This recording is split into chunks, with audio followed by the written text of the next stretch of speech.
李欢，你别以为朕宠着你，你就可以恃宠而骄。你竟然跟矫诏给了索额图一道假圣旨！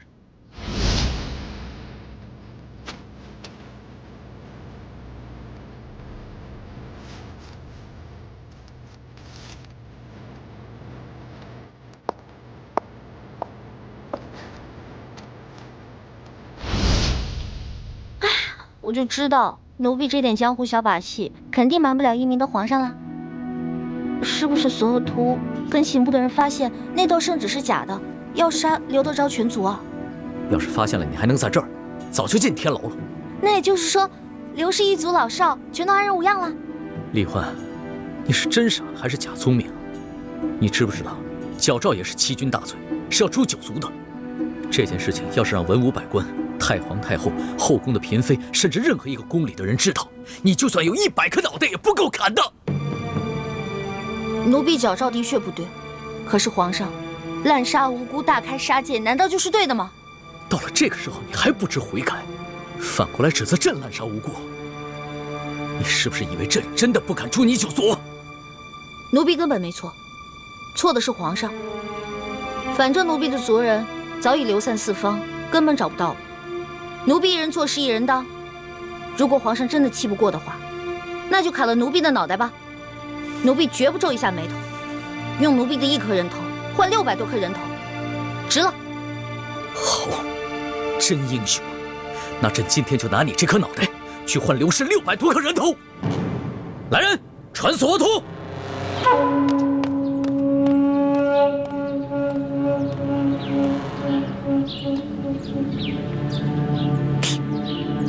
出了什么事儿了？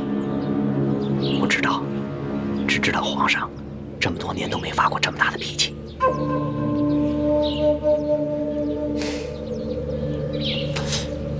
是不是因为世庶姑娘？除了她，谁还有这么大的胆子？是索额图到了吗？还不快给朕滚进来！这。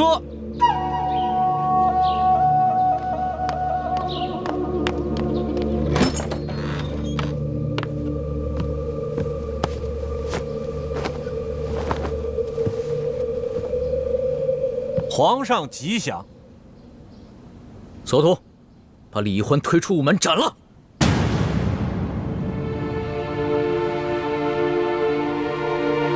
啊！世庶姑娘犯了什么事儿？皇上要砍她的头啊？总之是砍头的大罪。你问那么多干嘛？还不快去！皇上息怒，皇上三思。你啰嗦那么多干嘛？啊！朕让你去就去。这，把头砍了，我看你还逞什么英雄！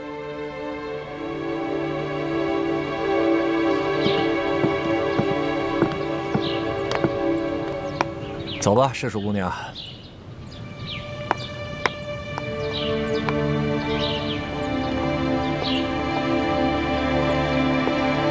索大人。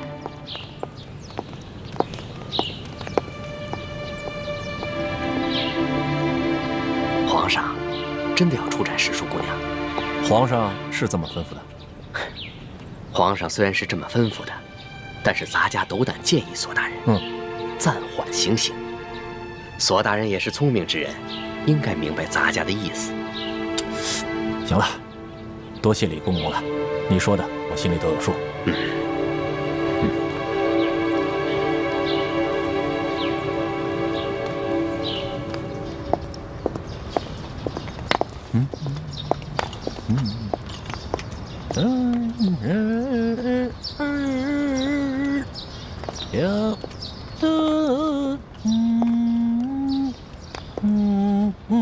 索大人，索大人，你为什么不问皇上为什么大发雷霆，要砍我头啊？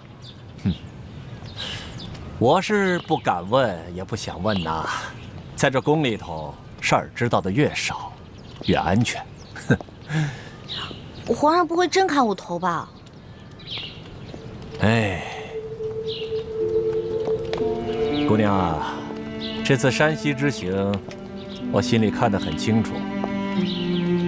皇上心里对姑娘那是非常看重，姑娘啊，可可不比其他人呐。如果今天我真的犯糊涂砍了你的头，哼，那接下来皇上就该来砍我的脑袋了。那姑娘放心，咱们呢就这样慢慢的溜达，说不定我们还没有溜达到午门，皇上就派人下旨要来赦免你了。哼哼。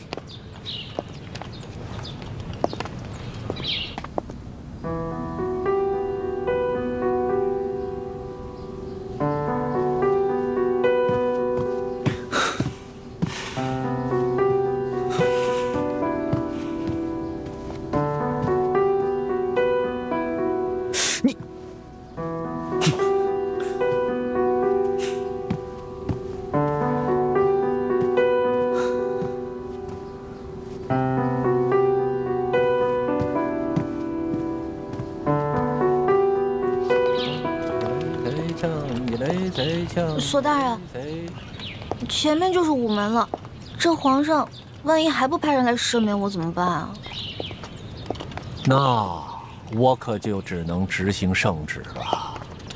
您的意思是，您真的要砍我头了？万一您真砍了我，皇上又后悔了呢？我说了要执行圣旨，可是执行圣旨是需要一个过程的，啊。要砍你的头，那得有刽子手吧？这刽子手从住的地方走到午门去，他需要时间吧？啊，刽子手来了以后，那得先磨刀吧？这刀磨好了，送你上路，得给你吃口上路饭吧？饭做得了，给你端上来，你是一勺一勺的吃呢，还是一粒一粒的吃呢？总之，我是不催你的。那如果天黑了，皇上还没派人来赦免我呢？哎，这天黑了，皇上还没有派人来赦免你，但是他也没派人来催问，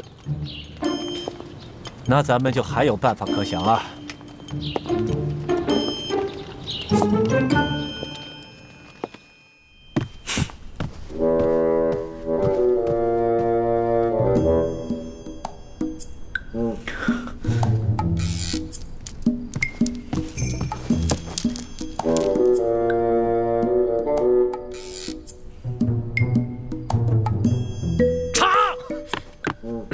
奴才这就去。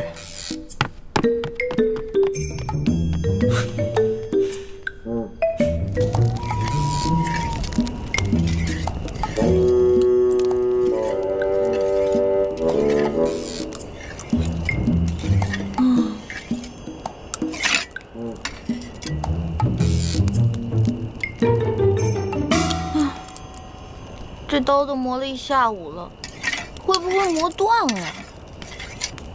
没关系啊，这把刀磨坏了，咱们换一把刀，接着磨呀。来，快吃吃，啊，嘿嘿嘿，多吃点。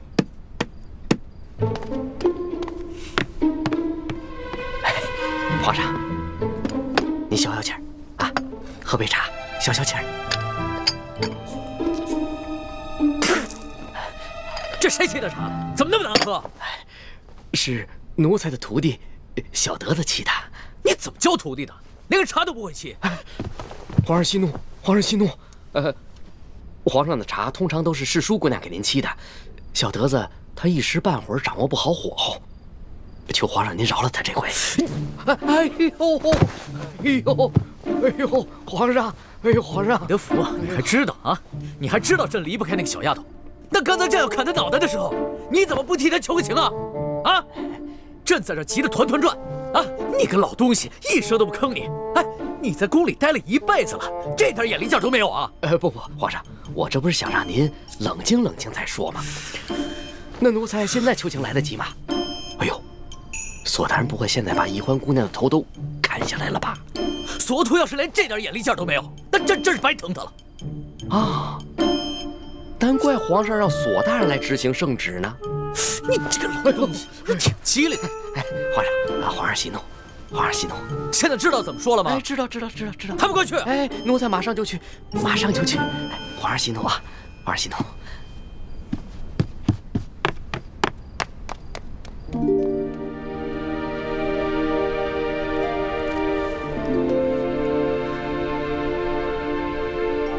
劲倒是不少，这面的针脚好多了。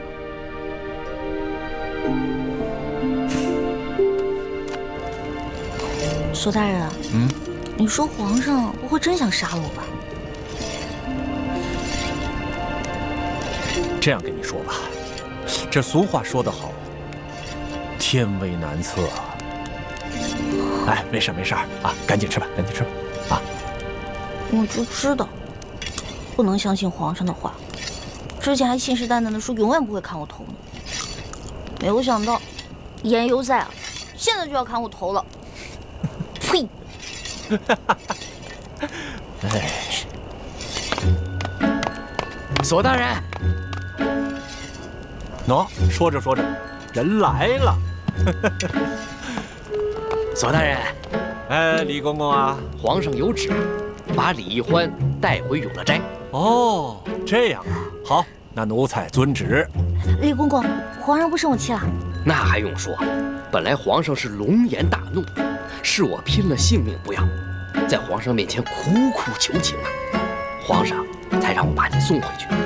姑娘，你再回去以后，可不能再忤逆龙鳞了。姑娘是聪明人，应该知道怎么做。谢谢李公公。哎，那行了，那咱们就走着。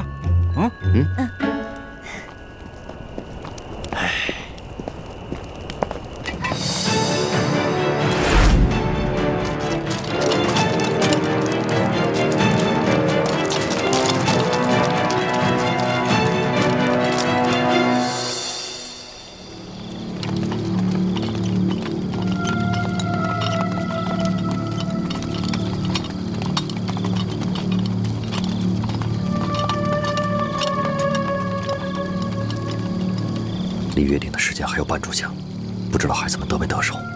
晋王放心，这些孩子都是咱们精心调教出来的一流高手，不会出什么差错的。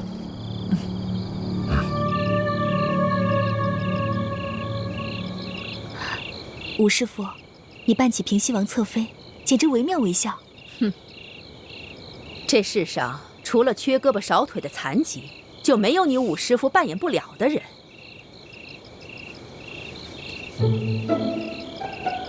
倩影姑娘，你还是赶紧走吧，不要留在我琪儿身边了。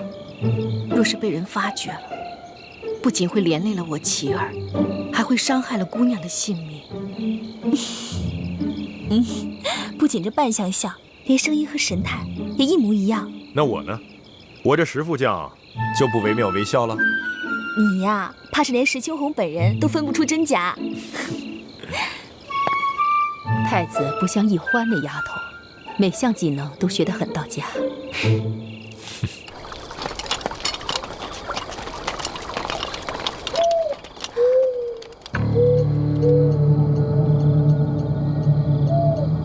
王妃，石将军，叶师弟已经得手了，咱们可以出去了。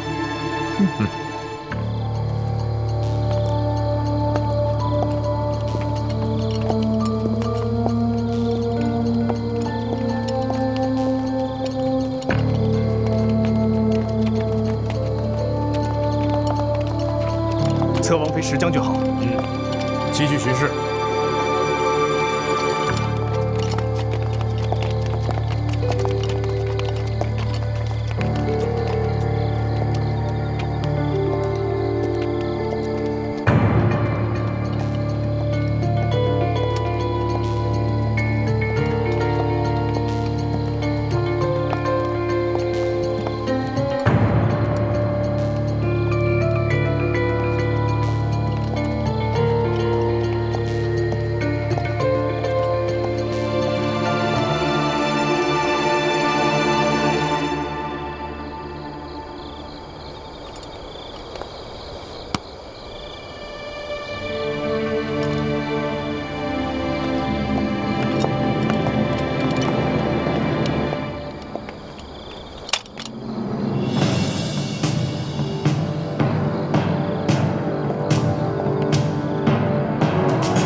你们进去取货吧，我和倩影守在这儿。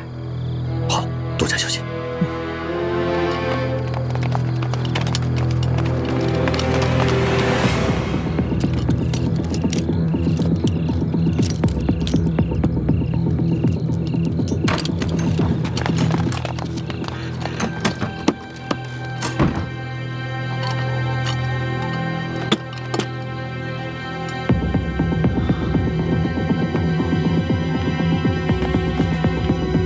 当心有机关，大家注意安全。好。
回去先解毒，再拿给你。好，走。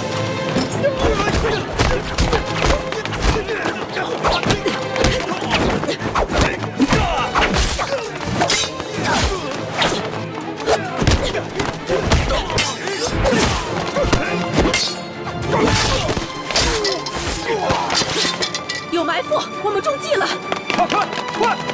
快，围起来！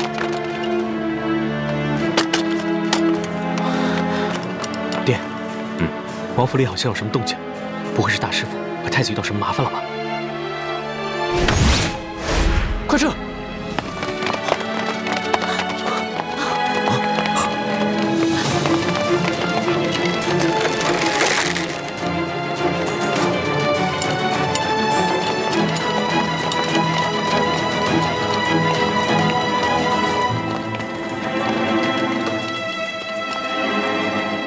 现在已经没动静了，可能碰到巡夜的了，已经解决了。啊，要不我进去看看？我们的任务是在府外接应，没有接到求救信号之前，千万不能轻举妄动，免得打乱计划。好。晋王，好久不见，别来无恙啊！吴三桂，你居然没有率兵出征！区区调虎离山之计，岂能瞒得过我吴三桂？怎么样？你们是想束手就擒，还是想再负隅顽抗？哼！现在不是在空旷无垠的战场上，今天你手下兵将虽然众多，但想困住我们，没那么容易。冲出去！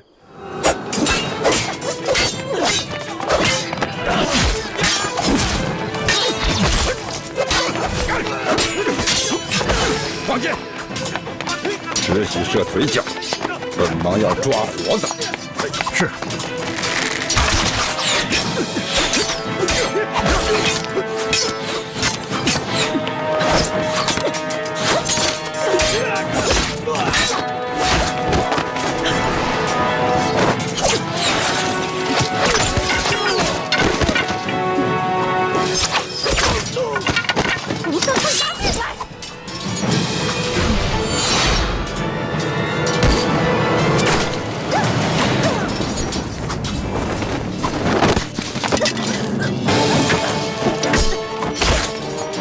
拖住他们，每人赏银千两。是。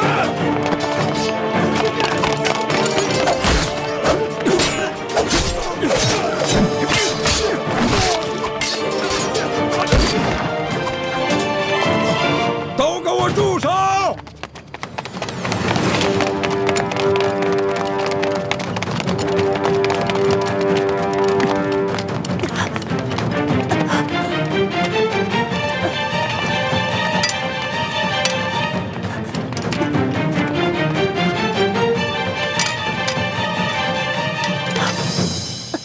李定国、陈胜男，你们的武功就算再高，能敌得过本王的火枪队吗？吴三桂，今天算你赢了。你把他们全都放了，我留下来任你处置。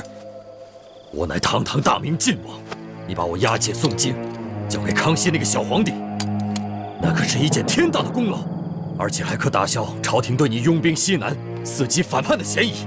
那本王要是不同意呢？那大不了，我们就拼个鱼死网破。我临死之前，一剑削去自己的面皮，那我这颗人头可就不值钱了。就算你把我交给康熙，康熙也不会相信的。李定国，我才不会上你当呢。这前明晋王，哪有前明最后一个太子值钱呢？你若肯把你这个假儿子留给我，我或许还会考虑是否放了你。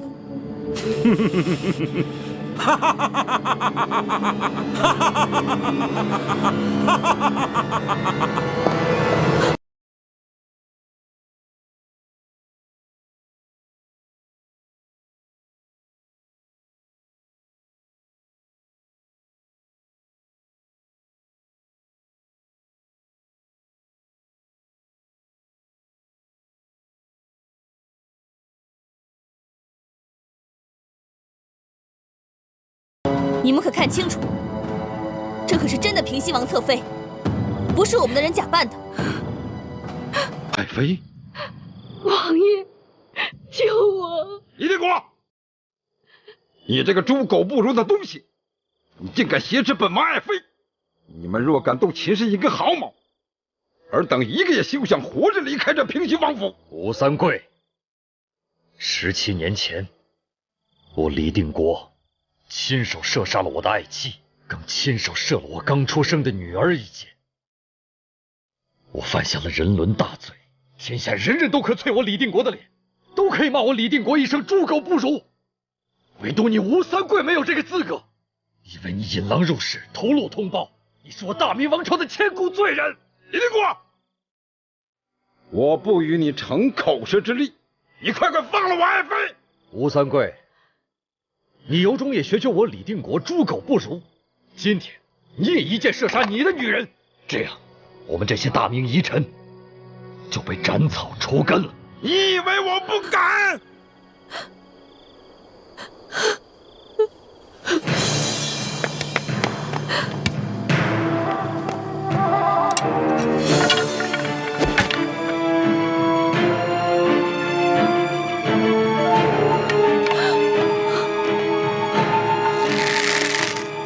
王爷，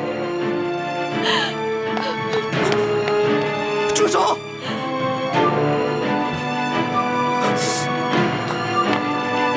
父王，你要做什么？你难道真的要学李定国那样六亲不认，连我娘也要射杀了吗？妻儿，妻儿，青阳，我对你一片痴心，我为了你，不惜挨了我父王50军棍，我险些送了命。可你呢？你竟然要杀了我亲娘！妻儿，你睁开眼看看，这就是你不惜牺牲一切的女人！你让父王放下剑。好，我这就放下。但你必须过来，拿起枪，当着本王的面一枪杀了这个无情无义的女人！不，青阳，我不想要你的命，你把我娘放了，换我来做你的人质，就让我父王一剑杀了我好了。妻儿，糊涂，琪儿，你好糊涂，你快回到你父王的身边去。我再说一遍，你放了我娘！琪儿，你疯了，快退回来！琪儿，放了我娘！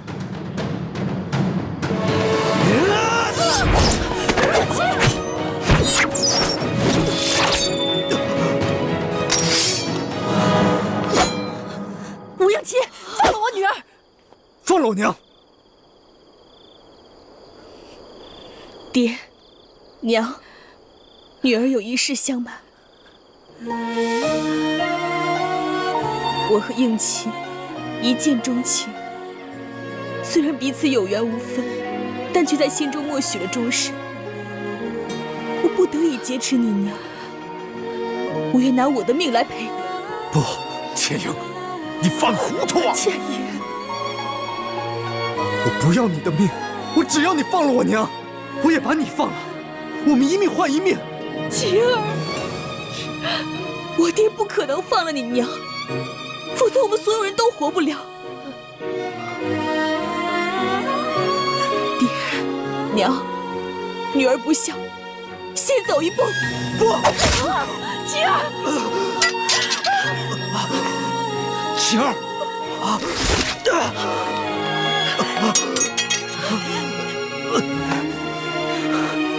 你放了我娘！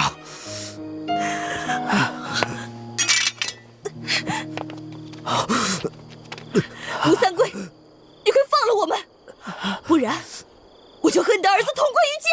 王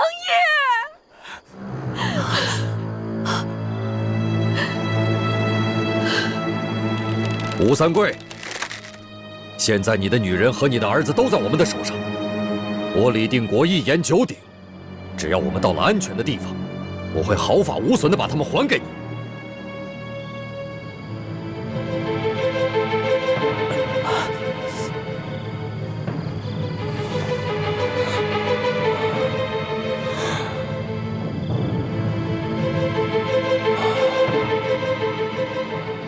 让他们走。王爷，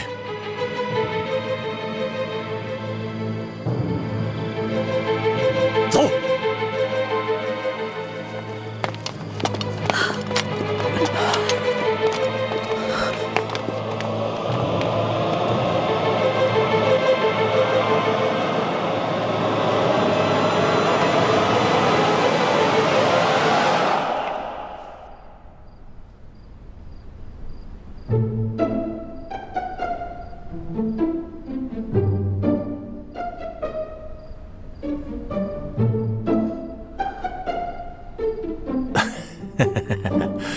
皇上，世淑姑娘这一路上都悔恨不已啊，她恨不能要以死谢罪。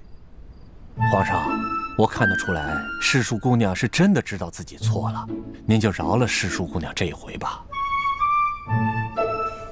既然她已经知道错了，那朕就先留下她这颗脑袋。皇上圣明。你们都先下去吧。朕要好好亲自审问他。这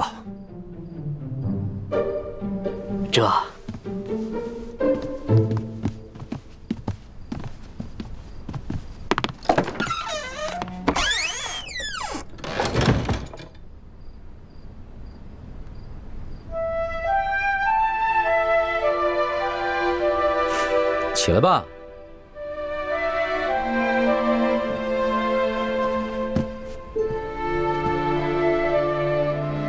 李欢，你可知罪？奴婢知罪。奴婢擅自矫诏，犯下了滔天大罪。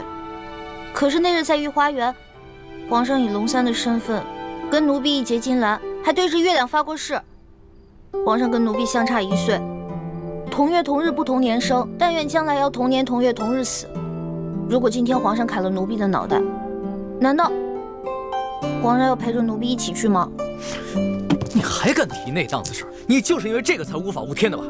可是你别忘了，那日在刑场，你可说过要跟朕断绝结拜情谊的。那次不算，那次是以为奴婢要被砍头了，不能连累皇上跟奴婢同生共死，所以才狠心说要断绝关系。皇上明明都知道，这是奴婢用心良苦，为何现在用这些话来堵奴婢的嘴啊？你少装委屈！刚才一副豪气冲天，要偷一颗要命一条的样子，现在在这儿装什么怂包呢？奴婢没装怂包，奴婢是真的委屈。皇上亲口预言发下结拜的誓言，难道奴婢说断绝兄弟之情，就真的能断绝吗？朕明白了，你就是算准了朕不舍得砍你这颗脑袋，所以就如此胆大妄为是吧？奴婢无依无靠、无权无势的，唯一能赌的，也就是皇上的舍不得。难道奴婢错了吗？皇上真的能舍得吗？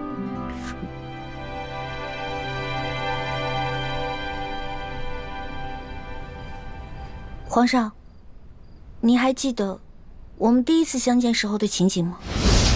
人们都说朝廷无道，民不聊生，可为何京城是如此的繁华呀？让开，让开，都让开，让开！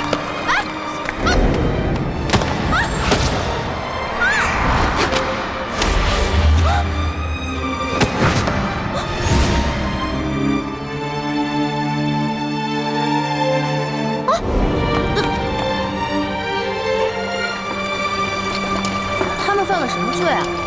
那车上还有婴儿呢，也要被砍头。他们可是前明的余孽，口口声声要光复大明，这都是特等的大罪，是要诛九族的。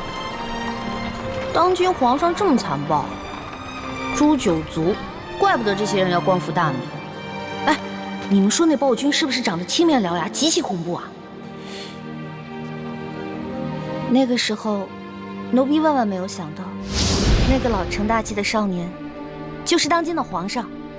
可那个时候的皇上对鳌拜动不动就诛人九族的暴行亦是十分不满，可为何如今皇上也要动不动就诛人九族呢？你怎么能拿这跟鳌拜比呢？鳌拜杀的那些犯人有多冤枉？刘德昭难道也冤枉吗？杀刘德昭不冤，可是刘氏一族也有毫不知情的老人跟妇人，还有正在吃奶的婴儿啊，他们何罪之有？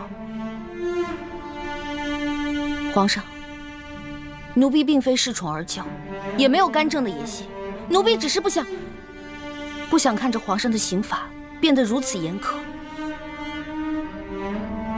如果说奴婢矫诏冒犯了龙威，那当时在山西呢，皇上冒险抢劫官银官粮的时候，难道也是有意挑衅皇权吗？皇上还不是出于一点点人心，怕更多的无辜老百姓饿死吗？你少在这花言巧语。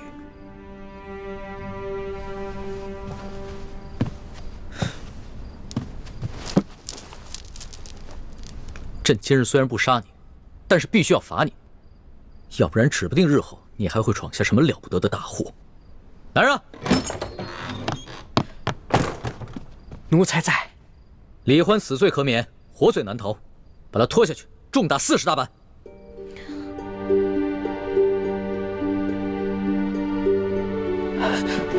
皇上，世淑姑娘好不容易才九死一生逃了回来，她的脚伤刚刚好。世淑姑娘身子弱，这40大板她可经受不起啊！求皇上开恩，饶了世淑姑娘吧。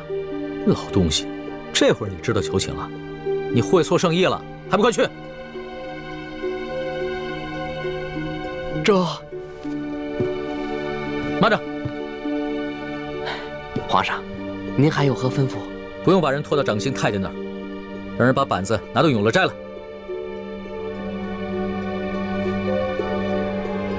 这……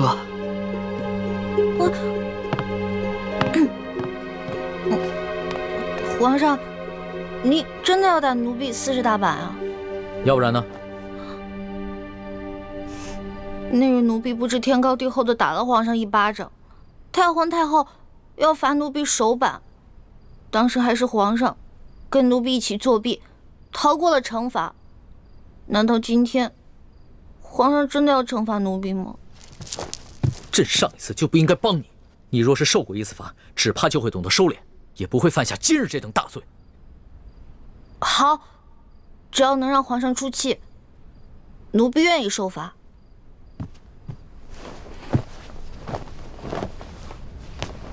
奴婢谢皇上隆恩。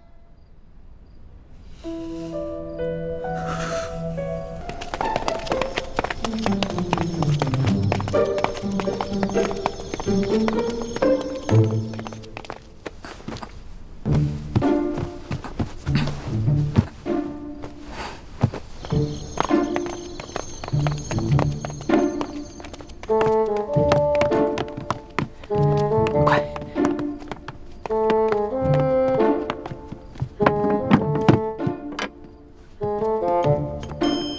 你们都下去吧，这要亲自罚。这。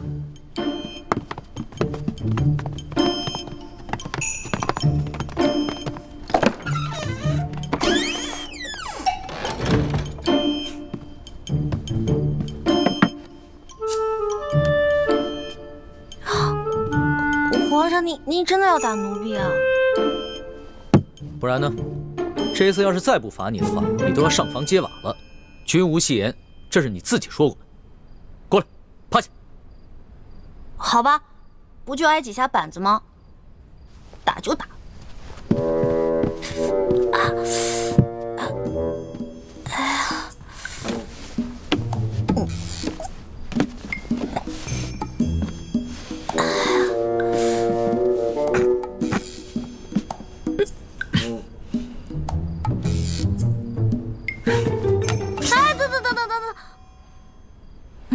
皇上，要不然咱俩商量一下呗？您高高举起，轻轻放下，假打行吗？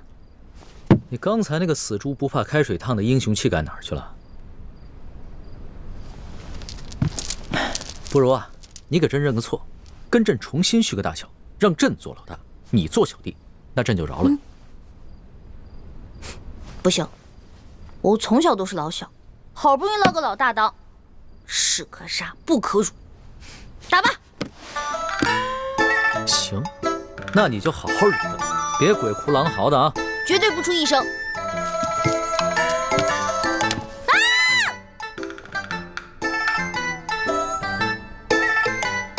我真打了！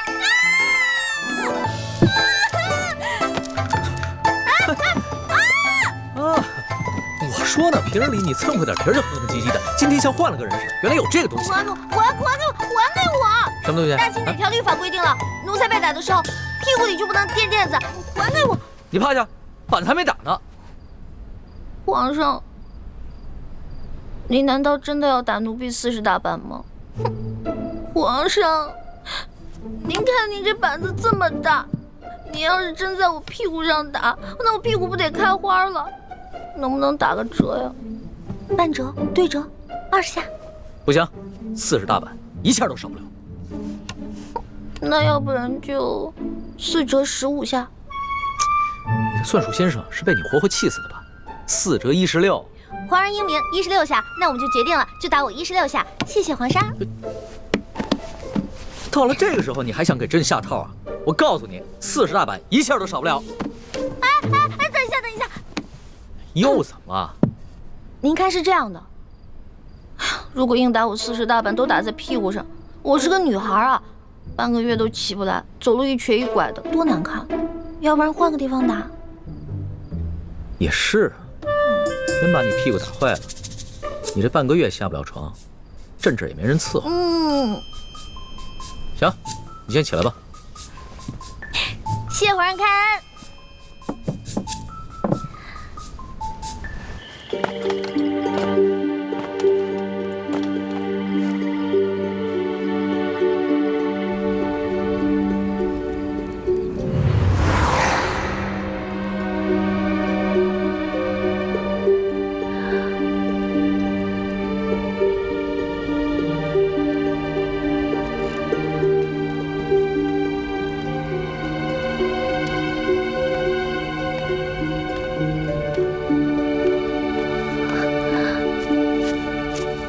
英起，倩影，你要干什么？上次你放了我，这次我也要放了你和你娘。不可以，这次的情况和之前的都不同，我父王一定不会善罢甘休的。你若是真的把我们母子给放了，不光是你，甚至连你的父母都会有危险的。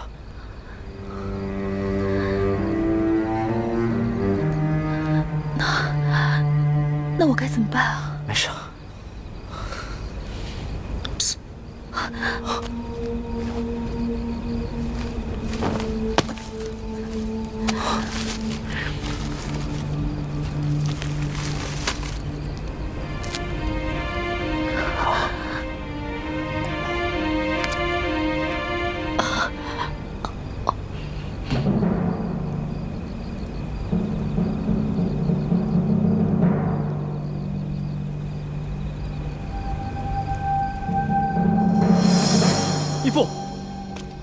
义父，诸位师傅，吴三桂追过来了。怎么办？我们逃吗？逃不是办法，在这云南境内，我们只会被他们追得精疲力尽，最后结果还是一样。那以太子之意呢？我们手上有人质，而且今晚吴三桂明明可以全歼我们，却下令手下留住活口，说明我们对他还有价值。我们可以跟他谈判。很好，太子遇事不慌，处置得当。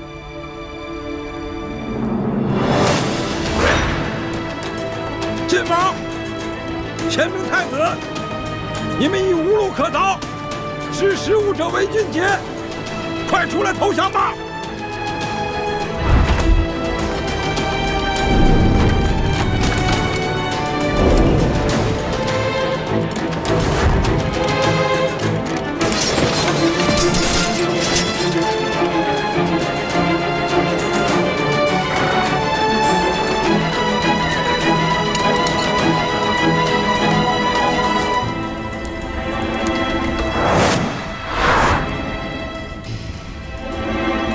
吴三桂，不讲信用！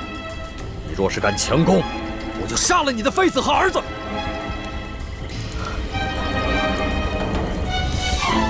王爷，怎么办？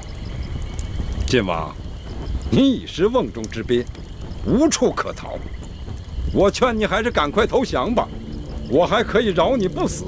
我给你1天的时间考虑，希望你不要让我失望。传令下去，距离此处100步之外，安营扎寨，听候本王的号令。卑职遵命。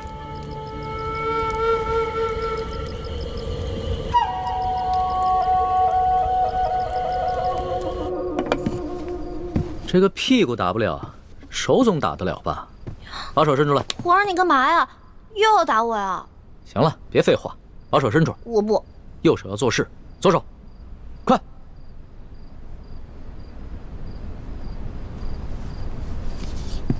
疼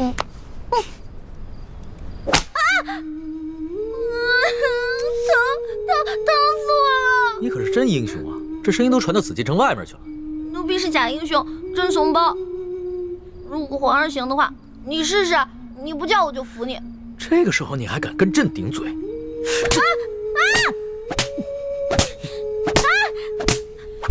之前皇上说刘德章是世界上最坏的男人，我看皇上还不如他呢。刘德章虽然欺上瞒下、贪赃枉法，但他对自己的女人从来不打，他对他女人很好的。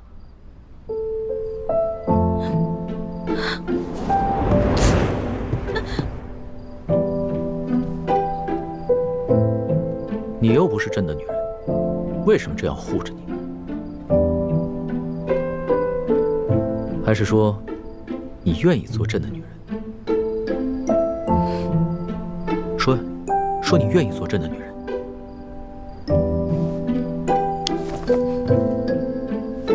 皇上还是继续打吧，奴婢绝对不出一声。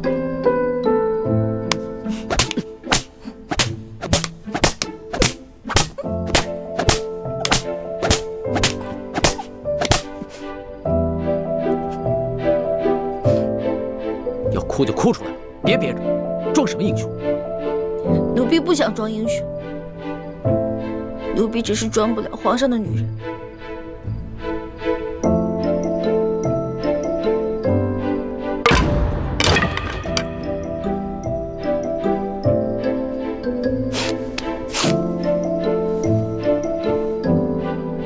皇上，您这是不打了呀，还是改日再打呀？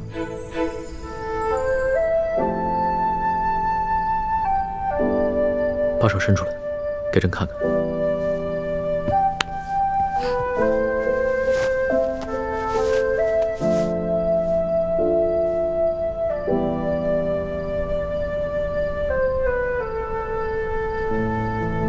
怎么这么娇气？才打了几下就变成这个样子。或者你试试，也疼。老大，不是朕想打你，朕如果这次不罚你的话，朕怕你将来越来越无法无天，真要做出什么事情，连朕都保不了你的时候，那朕就真的后悔都来不及了。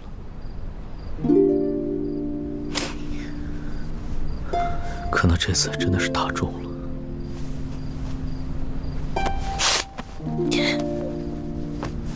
都疼死了。好了，老大，别哭了，你哭起来的样子真是丑极了。还丑呢！我现在连脸都没有了。你把我手打成这么肿，我以后怎么见人啊？你赔我，你赔我！好了好了，打几下手也哭。这个世上，只有你一个人会把朕的龙袍当抹布。行了，别哭了，你还真赖上朕了。打了人就想跑啊？去给你拿药啊！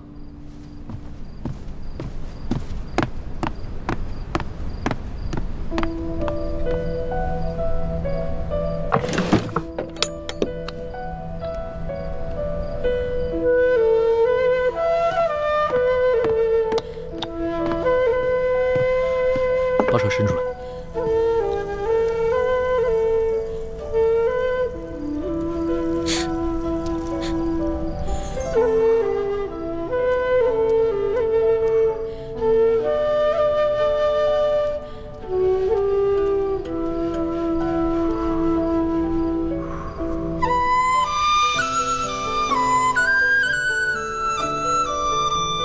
还疼吗，老大？你这样看着我干什么？我看你长得丑。怎么样，好点了吗？好疼。老大就是打了几下手板，朕的心里有数，别撒娇了啊！不是手疼，是头好疼。哎，老大，老大，老大，老大，老大，太医，快传太医！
在此之前，我本以为吴三桂安插在我们明珠谷中的奸细，只是一个身份不高的小角色。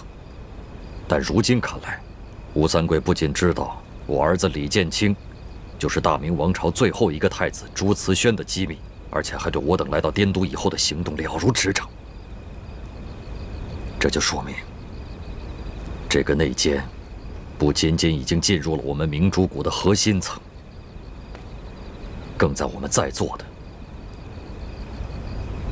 9个人中间。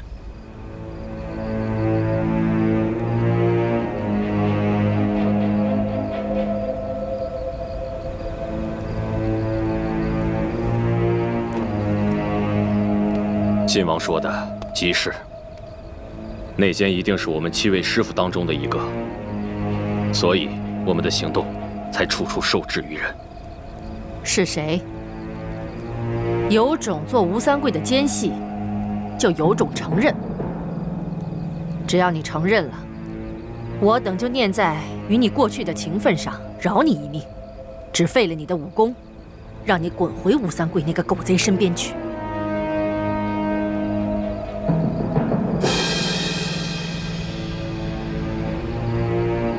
靖王，你心中可有怀疑对象？如果有的话，就直接说出来，免得大家互相猜疑，影响团结。现在大敌当前，我等必须团结一致，不可再闹内讧。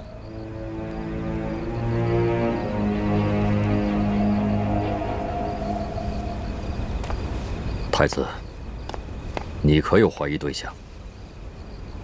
除了义父，在座7个人当中，有5个是我尊敬的师长，还有2个是我从小一起长大的兄弟姐妹。我实在不知道该怀疑谁。不管怀疑谁，我的心里都十分愧疚，十分难过。我此刻的心情跟太子一样，不管此前知道鳌拜在我明珠谷中安插有奸细，还是这次来到滇都，得知吴三桂也在我明珠谷中安插有奸细，我都不忍心怀疑各位，因为我们都是10几年出生入死、肝胆相照的好兄弟。倩影跟默笙，更是同太子从小一块长大，情同手足。但是我也知道，这些年来，我们的大业进展得极为不顺利，缺乏经费，条件艰苦。有些人渐渐动摇了，有些人退出了，还有些人投敌叛变了。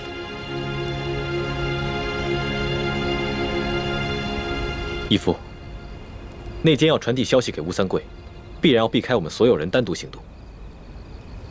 我们只需要核对所有人来到滇都之后的具体行踪，彼此印证，仔细分析。就算内奸隐藏的再好，也会露出蛛丝马迹。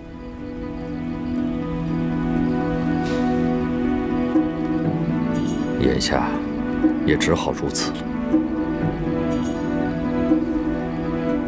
我恳请各位暂时都先退出屋去，然后逐一接受我跟太子的盘问。希望各位在外面期间不要私自交谈。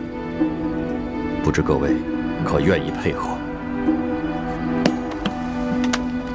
我等愿意配合晋王与太子的盘问，以查出内奸。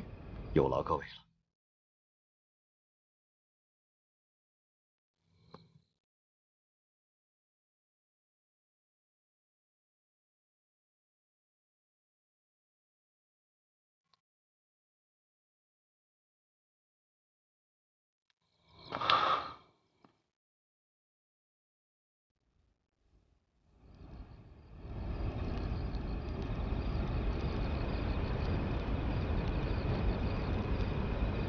晋王，太子，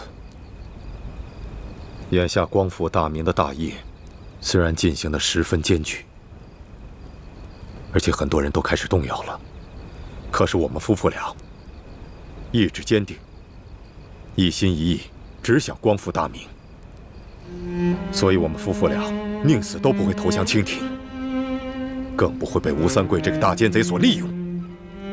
范兄，除了太子，在这个世界上，我最信任的人就是你了。当年我亲手射杀了我的发妻，是樊兄你冒死闯入了战场，把易欢救出来。你们把易欢带进了明珠谷，你和弟妹一同把易欢抚养到了7岁。易欢7岁之后，我虽然也到了明珠谷，可是我大半时间都在外奔波，没有尽到一个做父亲的责任。还是你们夫妻2人在一直细心地照料着易欢，甚至在你们的亲生女儿倩影跟易欢同时遇到危险的时候，你夫妻2人先救的也是易欢，只是倩影容颜被毁。这么多年来，他心中一直对你这个父亲有怨在心，你也对这个女儿十分的愧疚，而我也对你夫妻2人深感愧疚。义父说的是，二师傅、三师傅，你们为光复大明的大业鞠躬尽瘁，死而后已。你们和义父一样，都是我最信任的人。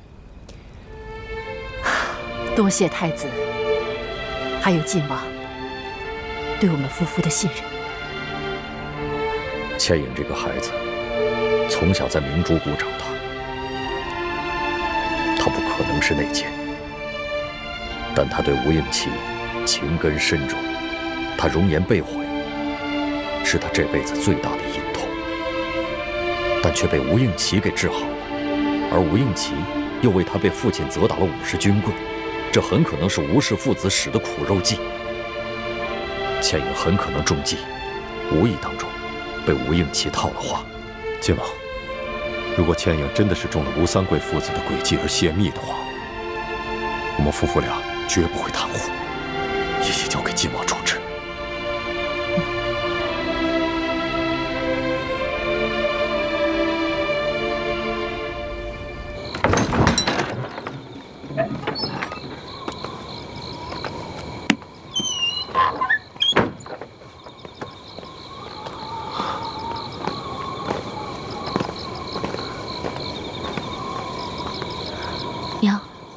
倩影，晋王跟太子叫你进去，不管什么事，你都要如实回答。我明白，我从未做过任何对不起大家的事儿，一定会对大师兄和晋王如实回答。去吧。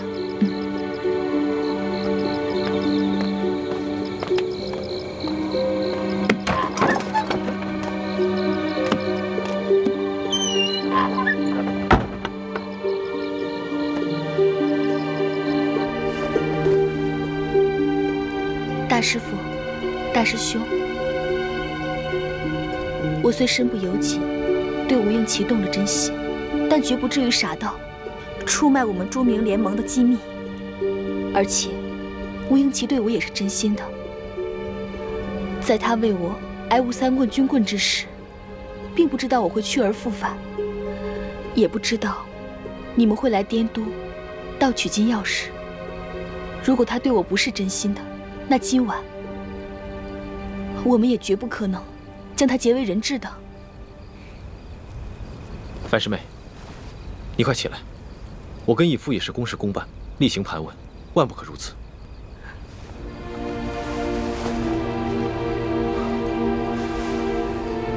义父，樊师妹今夜跟吴应琪的情形，我们都看在眼里。今夜若不是樊师妹，只怕我们都脱不了身。多谢大师兄。你先出去吧，叫你四师傅跟叶师弟进来。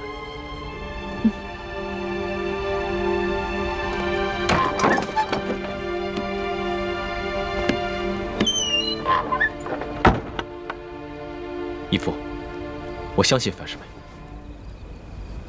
太子不必多言，此事关系重大，我不敢轻信任何人。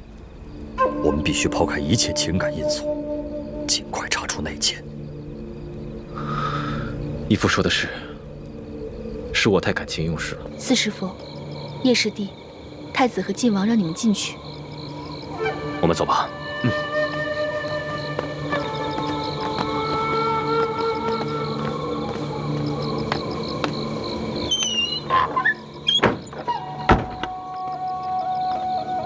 娘，还好吧？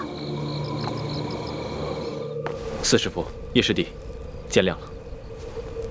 虽然你们已经说清楚了你们这几日的行踪，但是今夜你们负责协助我们撤离平西王府，并没有深陷包围，所以，我暂时还无法排除你们的嫌疑。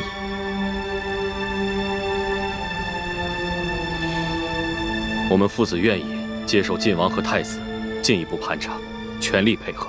多谢四师傅体谅，那就有劳二位先出去，帮我们叫武师傅进来。好。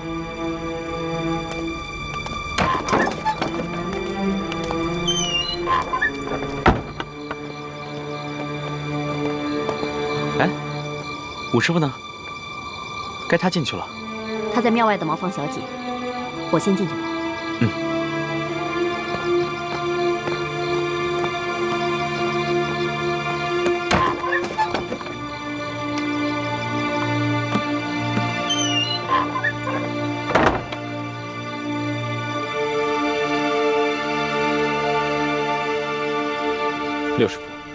今夜在书房之中，若非你经验丰富，发现了我们未能及时发现的机关，只怕我们大家都已经丧命了。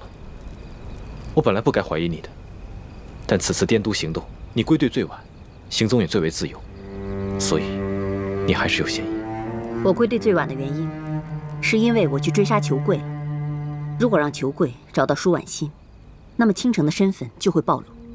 好，那就麻烦六师傅，把到滇都后的具体行踪，都详细告诉我跟义父吧。好。那日，我与你们会合之后，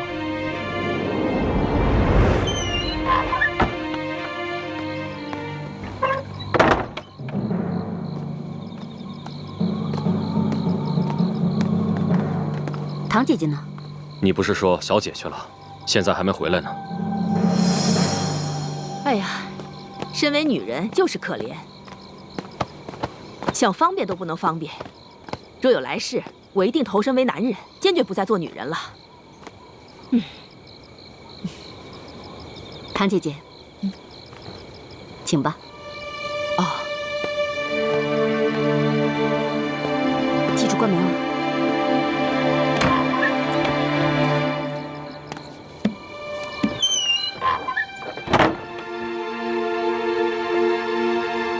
吴师傅，见谅。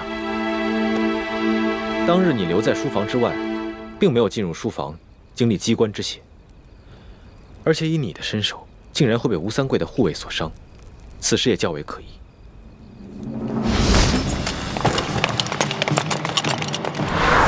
有埋伏，快撤！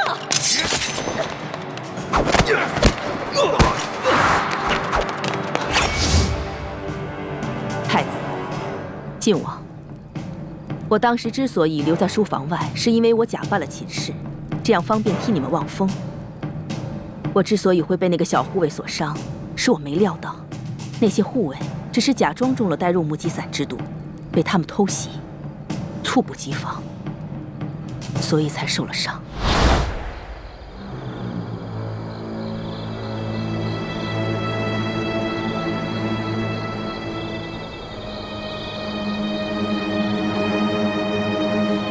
倩影，我怎么觉得有什么不对劲？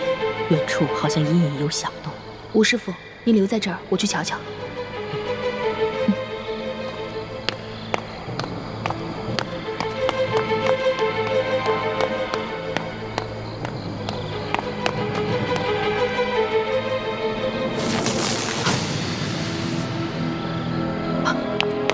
有埋伏，快撤！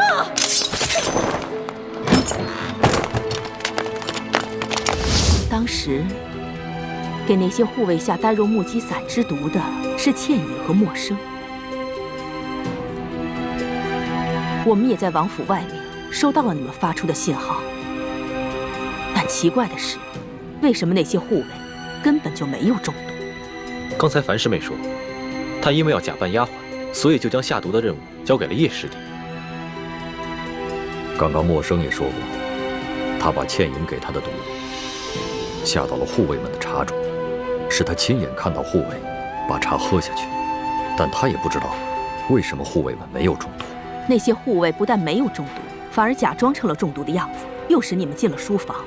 他们本想借助书房的机关擒住你们，这样他们也就省去了许多麻烦。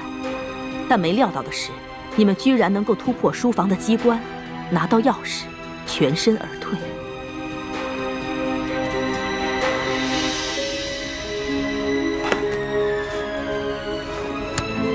可惜，这把金钥匙也是一把假钥匙，而且上面还进了毒。要不是樊离发现了钥匙上面的毒，我们所有的人都离不开平西王府。这里面一定有人撒了谎。如果默生没有撒谎，那么倩影交给默生的呆肉目击散就是假药。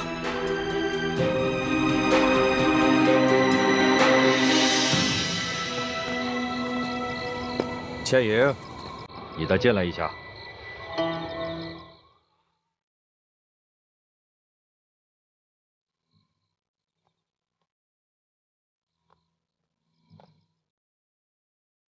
倩倩影这孩子，他不会。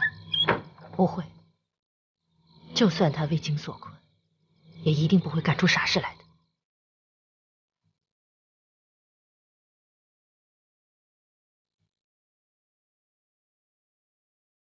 不可能，这药是我爹亲手给我的，不可能是假的。会不会是有人把药调了包？不可能。这药我一直贴身藏在胸前，没有任何人有机会接近我。难道吴三桂的儿子也没有可能接近你吗？你们不是已经……武师傅，我和吴应琪虽然彼此有情，但我们发乎情，止乎礼，彼此之间清清白白，绝无逾矩之事。我相信樊师妹，吴应琪不会功夫，不可能有这么高明的手段，能在樊师妹毫不知情的情况下将药给调包。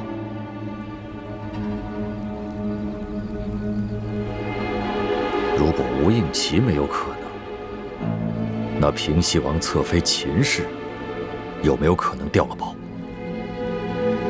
不可能。侧王妃只是个弱女子，并无此能耐，而且她也没有接近过我。侧王妃秦氏，既然吴三桂早就知晓了我们的行动，并做下了诸多的安排，怎么可能让樊师妹轻易劫走秦氏呢？倩影，你说一说，你是怎么劫持了秦氏的？那一夜，我和化妆成平西王侧王妃的武师傅一起在屋外放风。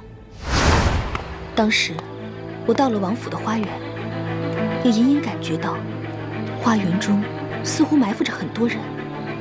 我正要发出讯号，就突然看到了侧王妃。当时我还奇怪，王妃不是早就歇息了吗？怎么会在这个时候到平西王府来？王妃止步，今天晚上这里谁也不能进去。为什么？王爷不是已经率兵出征了吗？那不过是虚张声势罢了。今天晚上王府内院要擒拿刺客，所以王妃还是赶快离开这里，记得回二公子府上暂避。好吧。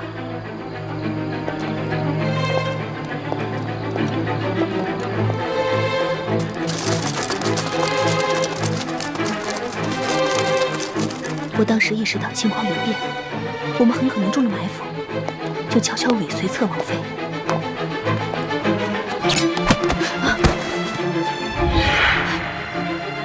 怎么会是你？王妃，对不起，只要你乖乖配合，我是不会伤害你的。我劫持了秦氏，突然听到从书房传来打斗声，于是就带着秦氏和你们接应。平时秦氏都住在吴应琪的府上，今天这突然来到平西王府，可能他们都疏忽了，就没有派人专门保护侧王妃。既然这秦氏平时都住在吴应琪的府上，怎么会在今晚去了王府呢？这我就不知道了。但是不管是什么原因，秦氏都不可能知情，也没有机会调包。如果默笙真的把药下到了护卫的茶中，那还有一种可能，就是吴三桂有呆若木鸡散的解药。樊师妹，这呆若木鸡散的解药，除了你爹，还有谁有？这药，我爹和我娘都有解药，可是4师傅和5师傅都有机会接近我爹，6师傅又和我娘关系甚好，所以他们都有可能从我爹和我娘手中偷走解药。樊师妹，那你先出去吧，我和义父还要继续跟5师傅谈谈。嗯。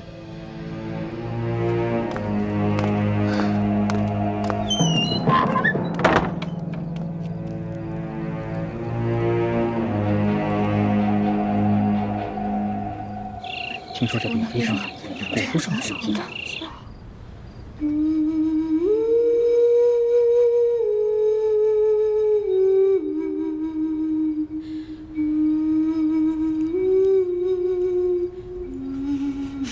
一欢怎么还醒不过来啊？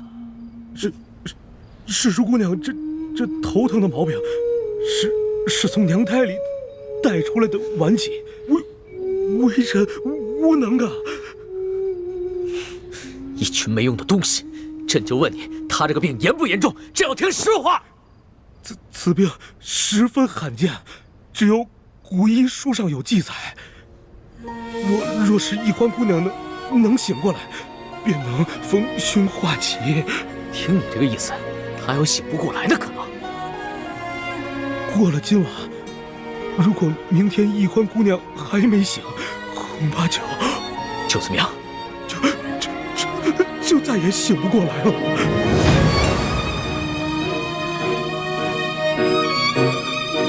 让你们太医院去会诊！你们听好了，他今天要是出什么事，你们这帮人一个都活不了！滚！这药呢？还没煎好啊！快，给他喂上。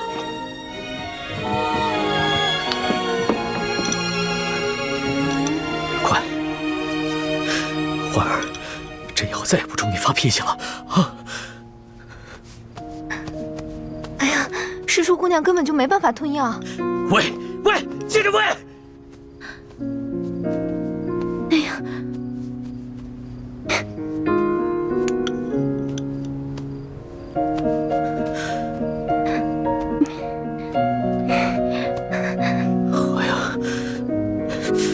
行了，走，不要给我。是。欢儿，来，喝点药好不好？来，欢儿，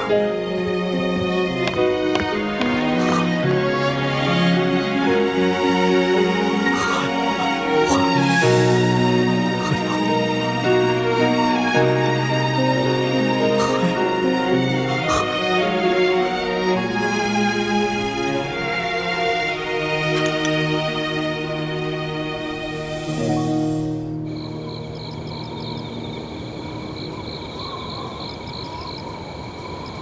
唐姐姐进去这么长时间都没有出来，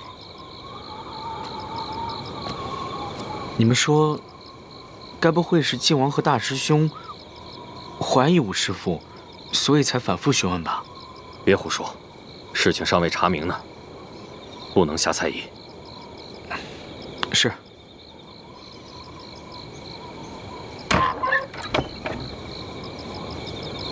你们所有人都进来说话吧。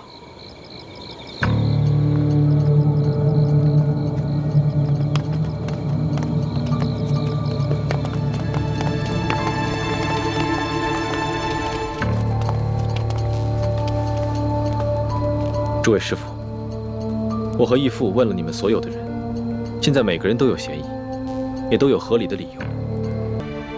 我实在不知道该如何分辨。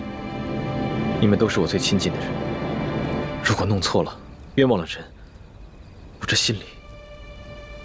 不仅太子，就连我，也是左思右想，难以决断。在此，我只想告诉这个人。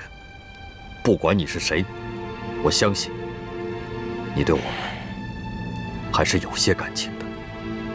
我希望你能够迷途知返，不再为吴三桂所用，助纣为虐。只要你肯主动自首，我李定国保证既往不咎。是啊，到时候我们还是最亲密的战友，还是一家人。那现在怎么办？现在查不出内奸，对我们很危险。不要紧，既然我们知道了这个内奸就在我们中间，那我们就静观其变。大家都忙了大半夜了，都先休息一下吧。我跟五妹也去查探一下吴三桂的动静。五妹，走。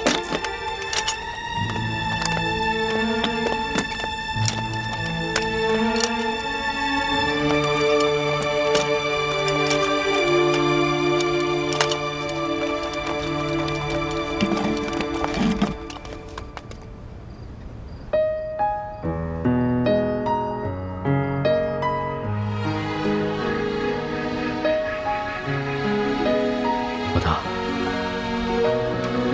别睡了。好。其实朕知道，你不信我，定是因为你觉得朕还要罚你，对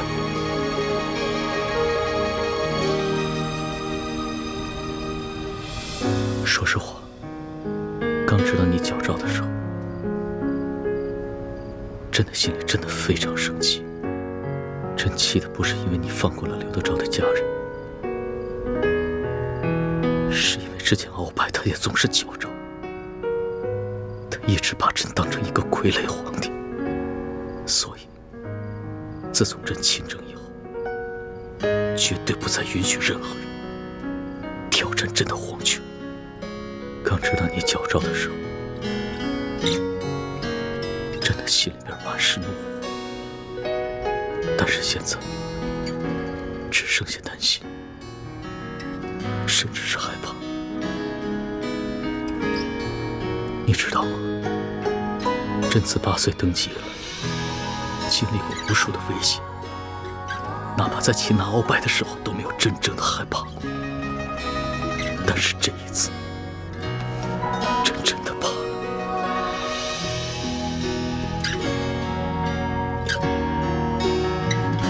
老大，朕真的不能没有。要是没了你的话，朕只是一个帝王，只是一个孤家寡人。但是有你在，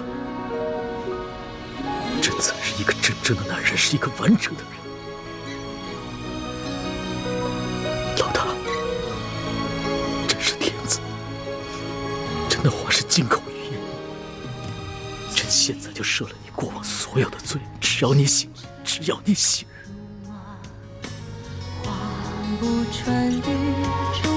你醒醒吧，别睡。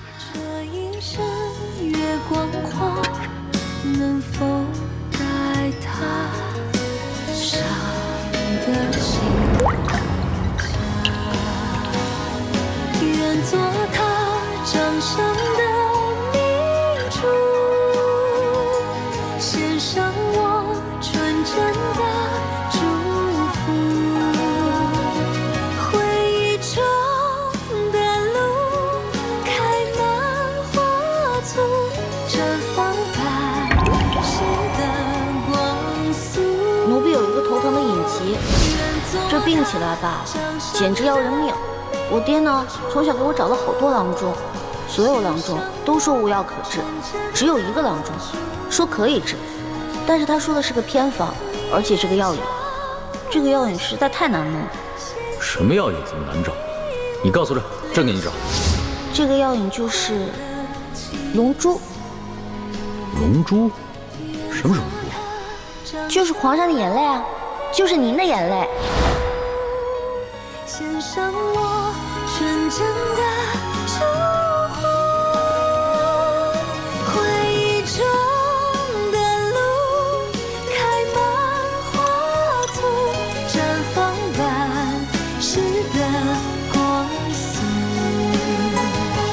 绽放半世的光速。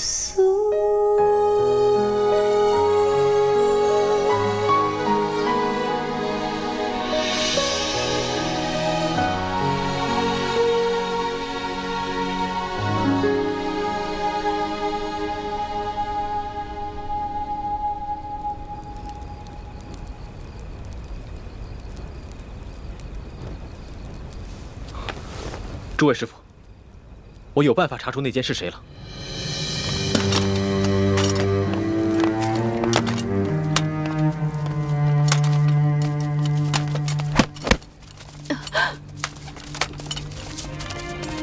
二位这一觉睡得好生安逸啊！我问你们，可知道内奸是谁？什么内奸？你少装傻！这么大的事情，你爹不可能不告诉你。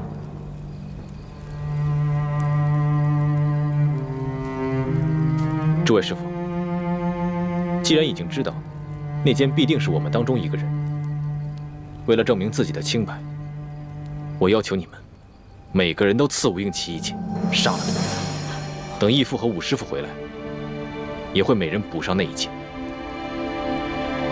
不行，大师兄，吴三桂虽人人得而诛之，可吴应奇是无辜的呀。他不仅没有做错任何事情，还救了我们的命。是，他的确没做错什么，但谁让他是吴三桂的儿子，这就是最大的错。怎么，你下不去手吗？难道你已经为情所困，不惜变节投敌了吗？你怎么变得如此冷血残暴？为了光复大明的大业，我只能不择手段了。查不出这内奸是谁，后患无穷。我同意太子的提议。若是吴三桂的内奸，他一定不敢杀了他的小主子。谁下不了手，谁就是内奸。我也同意。大师兄，你这么做的目的，无非是想查出内奸。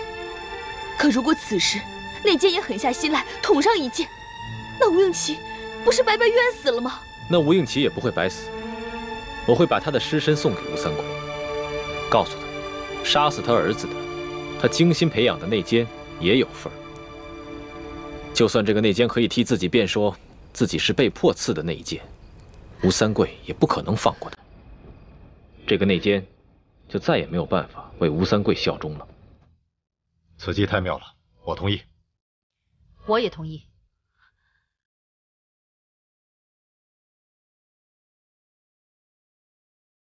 倩影，本来我是不想让你伤心的，但是为了证明我自己的清白，我不得不同意了。不行，你们若是想杀他，就必须先杀了我。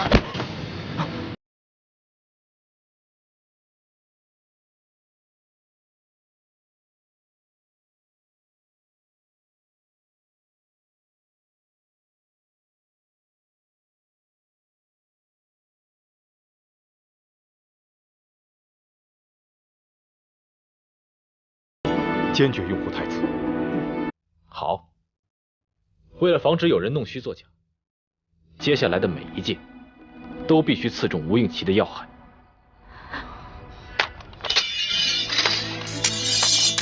娘，你不用担心，他们只是要杀我，不会为难你的。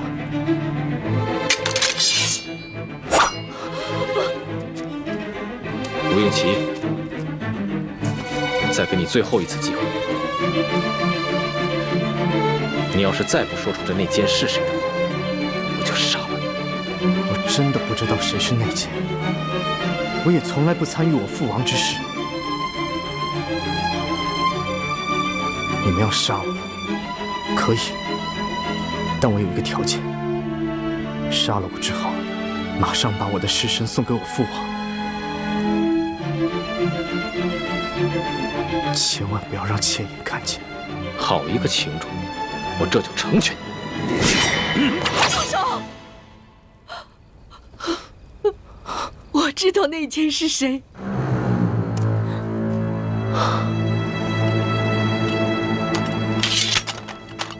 王妃若早肯说出这内奸是谁，又何必大费周章？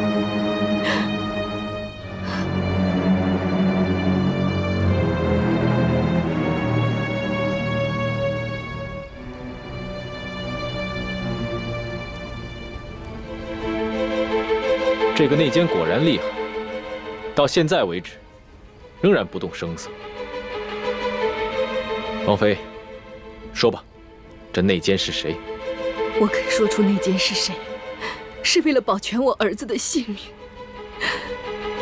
可是你们一个个凶神恶煞，不讲信用，在你们这些人当中，我只信任晋王。只有晋王回来，我要他发誓，确保我母子平安，我才肯说。义父跟武师傅去勘察敌情了，1个时辰之后便会回来。到时候，你要敢耍什么花样的话，你儿子照样活不了。我就这么一个儿子，我虽然平时不干政，但是王爷他非常宠爱我，他处理军政大事从来不避讳我，所以我当然知道内奸是谁。那就好，我也不想杀了你儿子，让我师妹恨我一辈子。只要你说出这内奸是谁，我和义父定会保你们母子平安。好，一言为定。但我还是要求你们给我们整理出一间厢房，我要为我儿子上药。上药在这里上就好了，收拾什么厢房？我儿子不仅手上有伤，臀上也有伤，那可是为了你女儿挨的50军棍。再说，我儿子好歹也贵为平西王府的2公子，岂能在这么多人眼皮子底下脱衣上药？三师傅，这么小的要求，答应了也无妨。正好院子左侧有几处厢房，你去挑一间整齐一点的，给你儿子上药吧。